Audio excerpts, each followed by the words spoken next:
Oke, selamat datang di catatan kuliah Teknik Informatika. Kali ini kita akan membahas mengenai mata kuliah di sistem basis data untuk materi Encas Entity Relationship. Materi ini berhubungan dengan pemodelan data atau berhubungan dengan database design. Ini adalah materi yang akan kita bahas mengenai pemodelan data atau database design. Oke, materi yang akan kita bahas untuk kali ini adalah data modeling, konsep EER, entity, relasi dan atribut, ERD, entity relationship diagram. Selanjutnya adalah pendekatan database design. Yang keenam adalah fase database design. Dan yang terakhir adalah perbandingan antara ERD, entity relationship diagram, dengan DFD, data flow diagram.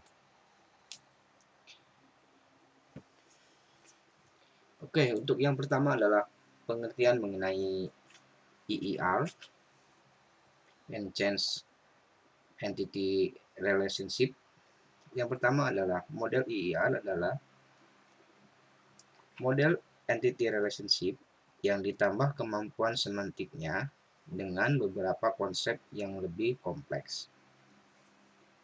Yang kedua adalah EER adalah model konseptual atau semantik model data yang menjelaskan persyaratan data untuk sistem informasi baru dalam bentuk notasi grafis yang langsung dan mudah dipahami. Model EER mampu menjelaskan kebutuhan data untuk database yang dijelaskan dalam hal skema konseptual. Yang terakhir adalah skema EER dapat dibandingkan dengan diagram-diagram UML. UML ini adalah Unified Modeling Language, yang mana merupakan salah satu standar bahasa yang banyak digunakan di dunia industri untuk mendefinisikan requirement, membuat analisis dan desain, serta menggambarkan arsitektur dalam pemrograman berorientasi objek. Itu menurut Rosa dan Salahuddin. Oke, pengertian dan syarat desain mengenai database. Pemodelan data atau data modeling biasa disebut juga dengan desain basis data atau database design.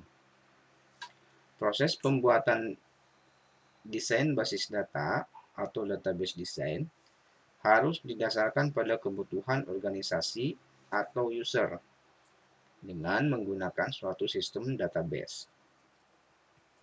Hal ini bisa diartikan bahwa perancangan basis data atau database design harus sesuai dengan business mapping pada sebuah organisasi atau user yang akan menggunakan program sistem database yang akan dibuat.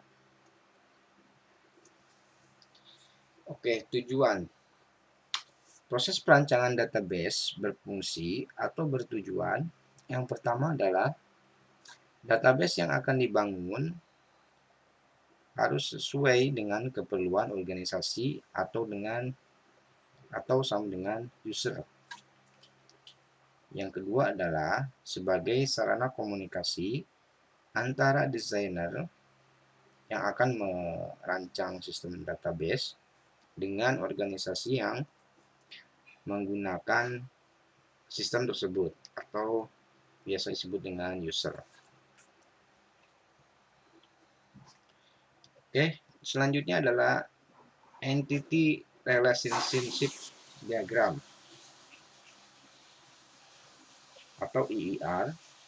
Di sini adalah pemodelan data atau database design akan menghasilkan ERD atau Entity Relationship Diagram. Nah, ERD atau Entity Relationship Diagram nantinya digunakan untuk pemodelan database relation atau RDBMS, Relationship Database Management System.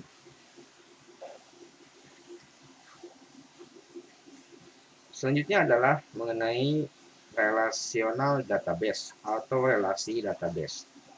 Nah, komponen standar dari relational database adalah yang pertama entity atau entitas. Yang kedua adalah relationship atau relasi. Dan yang ketiga adalah atribut. Simbol untuk diagram untuk entitas adalah kotak persegi 4. Untuk relasi adalah belah ketupat. Dan atribut dinotasikan dengan bentuk oval. Nah, nanti ada yang disebut dengan entitas kuat dan ada yang disebut dengan entitas lemah. Entitas lemah dinotasikan ini ada garis di tengah-tengahnya, ya. Garis kotak di tengah, ya. Jadi ada dua garis kotak. Oke. Untuk definisi, entity atau entitas adalah objek dalam bentuk fisik atau konsep yang dapat dibedakan dengan objek lainnya. Contohnya adalah entitas pembeli, entitas mahasiswa, atau entitas buku, atau yang lainnya, ya, masih banyak. Dimana di sini adalah merupakan sebuah objek atau objek dalam bentuk fisik, ya, atau konsep yang dapat dibedakan dengan objek lainnya. Yang kedua adalah atribut. Atribut adalah karakteristik atau properti dari sebuah entitas.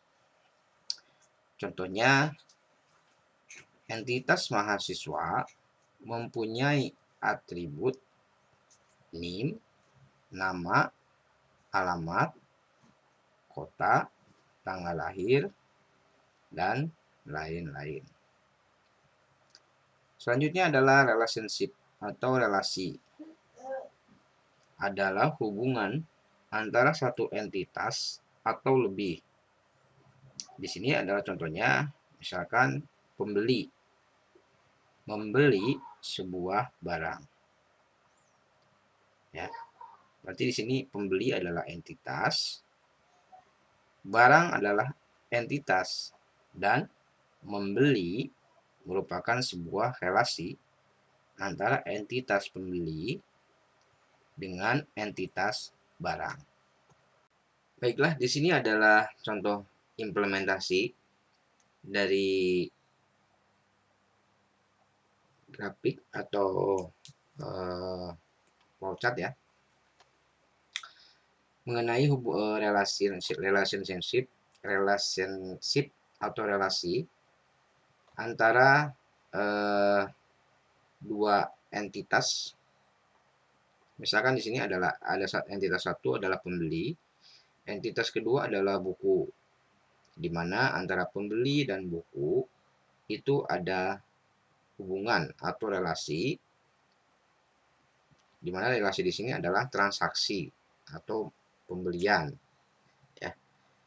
Nah, contoh dari atribut ini adalah misalkan di buku.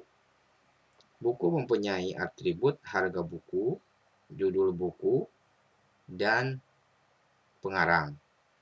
Ya, ini adalah contoh implementasi untuk relasi antara satu entitas dengan entitas lainnya. Oke, lanjut ke tipe-tipe entitas. Ada dua tipe entitas. Yang pertama adalah entitas kuat atau strong entity, merupakan entitas yang berdiri sendiri tanpa bergantung dengan entitas lain. Contohnya, misalkan entitas dosen, entitas mahasiswa, ya. Yang kedua adalah entitas lemah atau weak entity, merupakan entitas yang bergantung pada entitas lain. Contohnya, entitas anak bergantung pada entitas dosen. Nah, untuk lebih jelasnya, misalkan dalam sebuah database di sebuah universitas, ada yang entitas seorang dosen, di mana dosen adalah memiliki atribut-atribut kode dosen dan nama dosen. Nah, di sini adalah untuk dosen ini termasuk dalam entitas kuat. Sementara di sini ada satu entitas lain yang berhubungan, yang mempunyai relasi. Misalkan dosen mempunyai seorang anak. Anak di sini memiliki entitas yang lemah. Ya. Di sini harusnya ada kotak di dalamnya ya. Jadi ada dua garis untuk menandakan bahwa entitas lemah. Ya. Entitas anak tergantung pada dosen, di mana adanya anak di dalam sebuah database karena adanya dosen. Jadi adanya ketergantungan antara entitas anak bergantung pada entitas dosen. Itu yang disebut dengan entitas lemah. Sekarang kita berlanjut ke atribut. Ada 5 tipe atribut. Yang pertama adalah atribut kunci, bernilai tunggal dan unik. Yang kedua adalah atribut bernilai tunggal, memiliki hanya satu nilai. Yang ketiga adalah atribut bernilai banyak, atribut yang memiliki sekelompok nilai. Yang keempat adalah atribut komposit, terdiri dari beberapa atribut yang lebih kecil. Selanjutnya adalah atribut derivatif. Atribut ini diperoleh dari atribut lain. Untuk lebih jelasnya kita lihat dalam sebuah relasi. Di sini ada entitas mahasiswa yang memiliki beberapa atribut, misalkan NPM, nama, alamat, hobi, tanggal lahir, dan telepon. Untuk NPM di sini disebut dengan atribut kunci atau yang biasa dinamakan dengan primary key. Kenapa NPM bisa dijadikan sebagai atribut kunci? Karena setiap mahasiswa itu hanya memiliki nomor atau kode NPM yang unik dan hanya satu. Selanjutnya adalah atribut bernilai tunggal. Di sini adalah alamat. Ya, alamat merupakan atribut yang hanya memiliki satu per mahasiswa. Selanjutnya adalah atribut bernilai banyak. Untuk notasinya atau simbolnya, di sini ada elips ya. Elips dan di tengah-tengahnya ada garis elips. Jadi dua garis seperti yang tadi entitas lemah, ya. Entitas lemah, di tengahnya ada garis, berjudul atribut yang bernilai banyak, ya. Di sini ada garis. Atribut komposit. Atribut komposit itu adalah atribut yang memiliki nilai-nilai yang lebih kecil. Untuk atribut nama misalkan, di sini ada nama depan, nama tengah, dan nama belakang. Nah, inilah yang disebut dengan atribut komposit, ya. Karena memiliki atribut yang lebih kecil. Oke, selanjutnya adalah atribut derivatif. Atribut derivatif adalah atribut yang diperoleh dari atau tergantung dari atribut lain. Misalkan di sini adalah entitas mahasiswa dengan atribut memiliki atribut tanggal lahir dan umur. Umur di sini merupakan atribut derivatif. Karena apa? Karena umur adalah tergantung dari tanggal lahir dari mahasiswa tersebut. Ya, dimana untuk nilai umur ini adalah tanggal sekarang atau tanggal, ya, tanggal bulan tahun sekarang dikurangi tanggal bulan tahun di mana mahasiswa tersebut lahir, ya. Makanya di sini karena umur tergantung dari atribut lahir, maka atribut umur ini disebut dengan atribut derivatif. Selanjutnya adalah relationship atau relasi, jenis-jenis dari relasi, ya. Ada adalah jumlah entitas yang saling berhubungan dalam sebuah entitas. Jenis-jenis relasi yang pertama adalah relationship berderajat satu atau unary, relasi yang memiliki hanya satu entitas. Yang kedua adalah relationship atau relasi berderajat dua atau binary, ya, relasi yang memiliki dua entitas. Yang ketiga adalah relationship atau relasi yang berderajat tiga atau ternary, relasi yang memiliki tiga entitas. Ini adalah bentuk dari relationship berderajat satu atau unary, ya, satu entity, di mana di sini adalah dosen. Ada memiliki atribut kode dosen, kode pembimbing. Nah, di sini adalah relasinya hanya pembimbing saja, ya.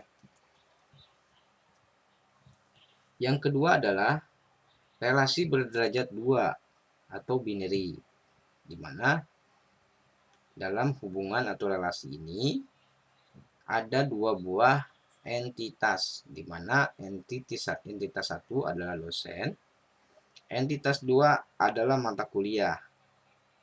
Relasinya antara dosen dan mata kuliah adalah dosen mengajar sebuah mata kuliah. Ini adalah contoh dari relasi berderajat dua. Selanjutnya adalah relasi berderajat tiga atau ternary, ya. Memiliki tiga buah entity. Yang pertama, contohnya adalah dosen. Yang kedua adalah entity mata kuliah. Yang ketiga adalah entity ruangan. Ketiga entity ini direlasikan dengan mengajar, ya. Dosen mengajar mata kuliah, dosen mengajar di ruangan, ya. Jadi Ini adalah bentuk atau contoh relationship atau relasi berderajat 3 atau 3 entity.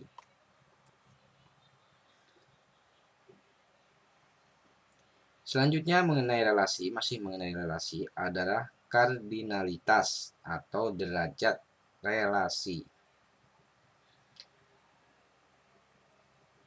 Kardinalitas relasi menunjukkan maksimum entitas yang dapat berelasi dengan entitas pada himpunan entitas lain.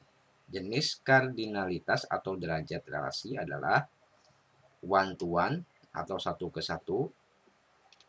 Artinya adalah setiap himpunan entitas hanya boleh berhubungan dengan satu himpunan entitas lainnya. Yang kedua adalah one to many, satu ke banyak. Artinya adalah satu dari setiap himpunan entitas boleh berhubungan dengan banyak himpunan entitas lain. Yang ketiga adalah many to many atau banyak ke banyak. Setiap himpunan entitas boleh berhubungan dengan banyak himpunan entitas lain dan sebaliknya. Ini adalah contoh relasi kardinalitas derajat relasi one to one atau satu ke satu. Di mana di sini adalah ada entiti suami. Di dalamnya adalah suami 1, suami 2, suami 3. Entitas lainnya adalah istri. Istri 1, istri 2, istri 3. Hubungan antara suami dan istri di sini adalah suami 1 hubungan dengan suami 1, istri 1. Suami 2, istri 2. Suami 3, istri 3. Di mana relasi atau yang diperbolehkan relasinya adalah satu satu, jadi one to one. Selanjutnya adalah derajat relasi one to many. Di sini adalah ada entitas, misalkan ibu ya, dan entitas anak. Di dalamnya adalah ibu 1 dan ibu 2. Ibu 1 memiliki 2 anak, begitupun ibu 2 memiliki 2 anak. Jadi di sini one to many ya, 1 ke 2. Begitupun entitas ibu 2 1 ke 2.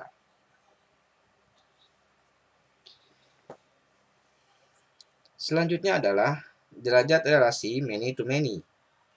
Di mana di sini adalah ada entitas mahasiswa dan mata kuliah. Di sini mahasiswanya ada 2. Mengambil mata kuliah yang lebih dari 1 juga ya. Di sini ada misalkan Mas Abdul mengambil mata kuliah SBD Kalkulus Struktur Data Statistika dan Web 1. Di sini adalah entitasnya lebih dari 1, kemudian mempunyai hubungan atau relasi ke lebih dari 1 juga. Di mana di sini many to many ya. Penjelasan di sini ada M to N. Digunakan untuk menunjukkan hubungan banyak ke banyak. Objek M di sisi lain yang terkait dengan N di sisi lainnya. Jadi di sini dinotasikan M. Di sisi lainnya dinotasikan dengan N. Ini hanya notasi saja untuk M dan N.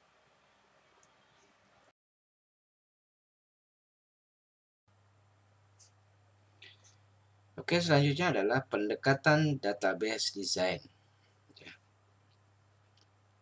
Ada 4 tipe pendekatan untuk database design. Yang pertama adalah top to down. Yang kedua adalah bottom to up. Ketiga adalah inside to out. Yang keempat adalah mix. Top to down. Dimulai dari entity dan relationship yang paling general atau paling umum, lalu dilengkapi dengan detail-detailnya. Yang kedua adalah bottom to up. Dimulai dari atribut dasar, lalu dirunut ke dalam pengelompokan besarnya dalam bentuk relasi dan entitas. Yang ketiga adalah inside to out. Dimulai dari entitas utama, lalu dirunut ke detail-detail entitas dan relasi yang berhubungan, mulai dari yang mudah diidentifikasi terlebih dahulu. Yang terakhir adalah mix, di mana mix ini adalah campuran dari top to down, bottom to up, dan inside to out. Fase database design. Ada 3 fase pada saat kita akan merancang sebuah database ya. Ketika kita akan mendesain sebuah database. Yang pertama adalah conceptual database design. Yang kedua, logical database design. Yang ketiga adalah physical database design.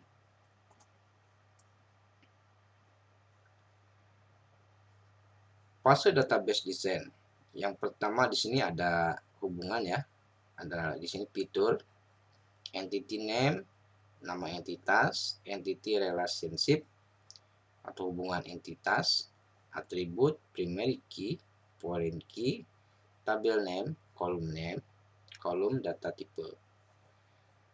Ketika masih merancang entity name dan entity relationship, maka di sini adalah termasuknya adalah conceptual database design. Ketika fiturnya sudah dari entity name sampai ke foreign key, maka dalam tahapan ini sudah termasuk dalam logical database design.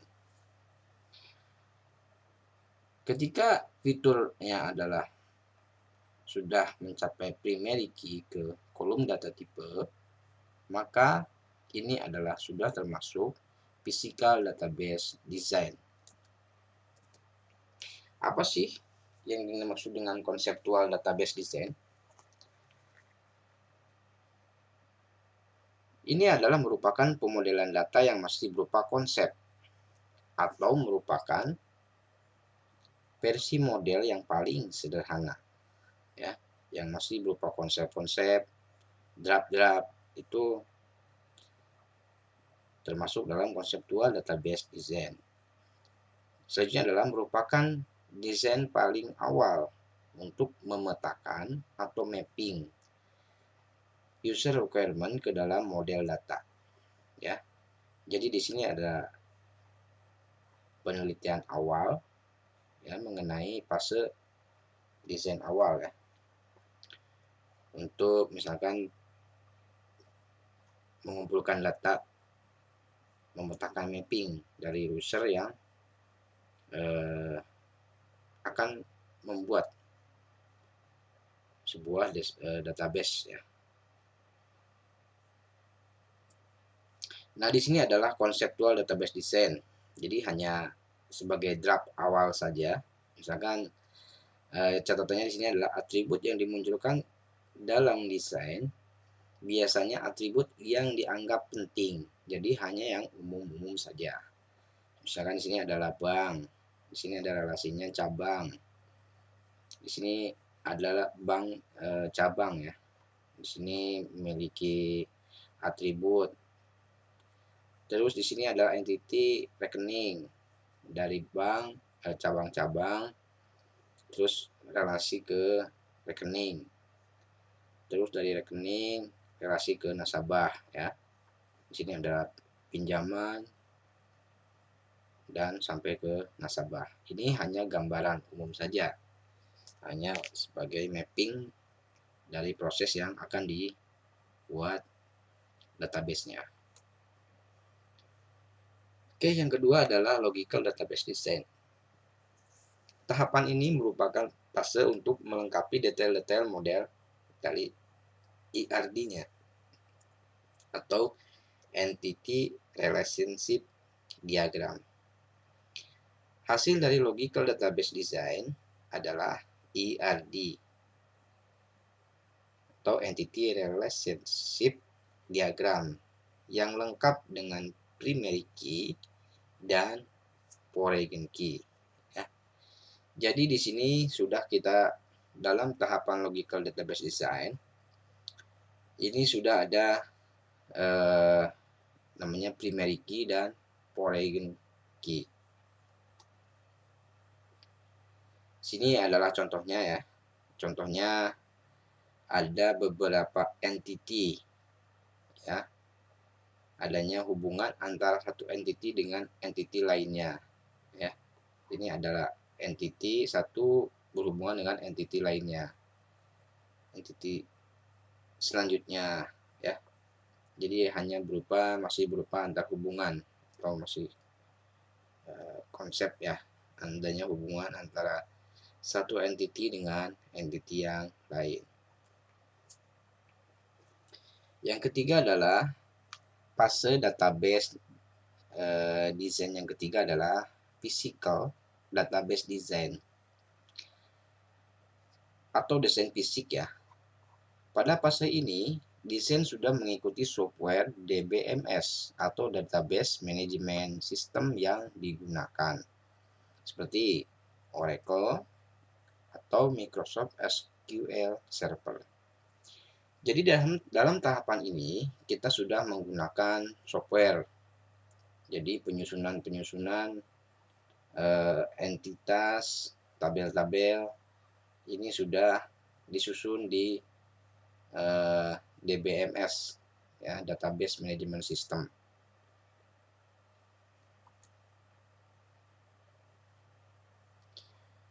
Contoh physical database design ya, di sini sudah ada relasi-relasi yang penyusunannya sudah dilakukan di DBMS ya, Database Management System. Bukan hanya konsep atau diagram saja, tetapi sudah dilakukan di DBMS ya, misalkan Oracle atau SQL Server. Oke, sampai kita ke data flow diagram atau yang disebut dengan DFD. Ya. Kalau sebelumnya kita bahas ERD atau Entity Relationship Diagram, ya. Sekarang masuk ke data flow diagram. Bedanya apa sih ERD dan DFD? Untuk ERD ini berfokus pada objek atau entity. Seperti tadi ada hubungan antara entity satu dengan entity lainnya.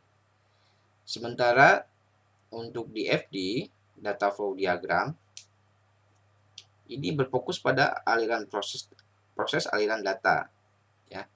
Jadi bagaimana aliran-aliran data itu bisa diproses. Ini contohnya untuk data flow diagram. Ada beberapa entitas, misalkan yang pertama adalah pelanggan ya.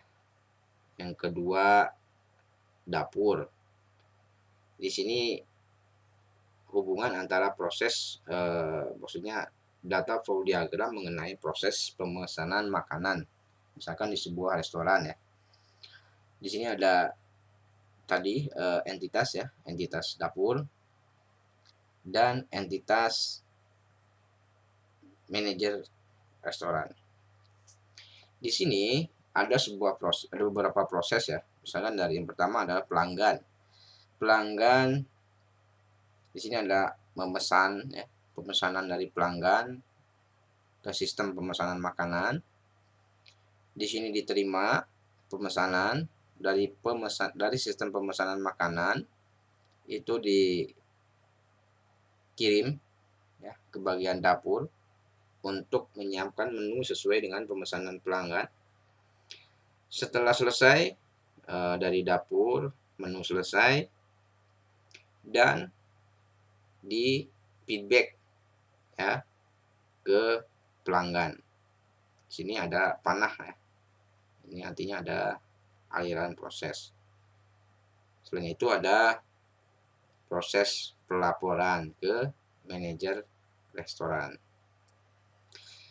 Ini adalah contoh dari data flow diagram, di mana adanya aliran dari satu proses ke proses lainnya.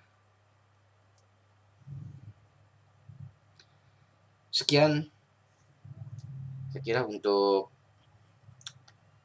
pembahasan materi mengenai EER atau Enhanced Entity Relationship di mata kuliah sistem basis data, di pemodelan data atau desain database. Silakan untuk subscribe channel ini jika dirasa manfaat, dan share. Begitu pula kalau misalkan ada yang perlu kita diskusikan, silakan untuk komen di bawah video ini. Oke, sekian, terima kasih. Sampai berjumpa di video-video selanjutnya.